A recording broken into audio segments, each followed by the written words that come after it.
You guys go to her and accost her and shout at her. You don't even know what she said. You literally saw her 2 seconds before you started shouting at her. Shame on every single one of those protesters who treated that reporter that way. Shame on you, actually. Please educate yourself before talking nonsense like this. Do some research before talking on something you clearly do not understand. I feel like I really might have to ban the phrase "do your research" from my comment section because it is always used as a thought-terminating cliche. It's literally just, I don't agree with your opinion, so you must be uneducated. I'm sorry, but that's not going to fly in this house. As an Australian, I can tell you the Channel 9 network is owned by billionaires who are, outwardly and predominantly, right-wing. The reporting at Channel 9 News has always been and still is inherently biased with a right-wing agenda, and this is no exception. How is it right-wing to show a situation that happened with zero political commentary?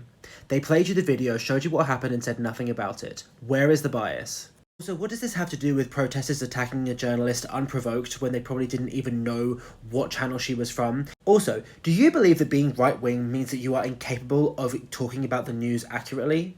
Because I feel like there's a word for that, and it rhymes with bias. Do we really need another white guy mansplaining how a majority of black and brown protesters should behave when their loved ones are being kidnapped from restaurants never to be heard from? Unfortunately, I have talked on my channel previously about how oppressed people should not be expected to behave perfectly.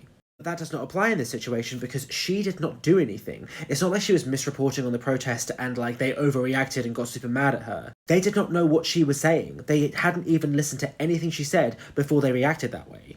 You're just another colonizer, complicit man who is too pumped up on white male privilege to have the good sense to pipe down on a topic that doesn't concern him. How embarrassing for you. I have not fully formed my thoughts about this next bit, so I'm going to tread lightly as I say this. Now, if I was a right-wing commentator, I would take what you just said, claiming that me being white and male means that I'm incapable of talking about something, and I would accuse you of racism and sexism. Because at an absolute level, that's kind of what's happening. But I'm not going to say that, because TLDR, basically I don't believe that it's possible to be racist towards white people, it is possible to be prejudiced against them, but black people have no societal leverage over white people, so it's not really going to have any societal harm, so a word like racism I feel like shouldn't be used in that context. It's probably just prejudice. Less so on the male to female thing because women do have slightly more power in society, like it's not 50-50 obviously, but like there's slightly less of an imbalance, so you know, it's icky, okay? The whole thing is just icky. But white male privilege is a very real thing and it can definitely lead to ignorance, which is why I don't talk about certain subjects. I might sort of talk about certain subjects in particular ways and be very careful with it. But I'm not Rumpelstiltskin. You don't get to call me a white man and say that that completely invalidates my argument.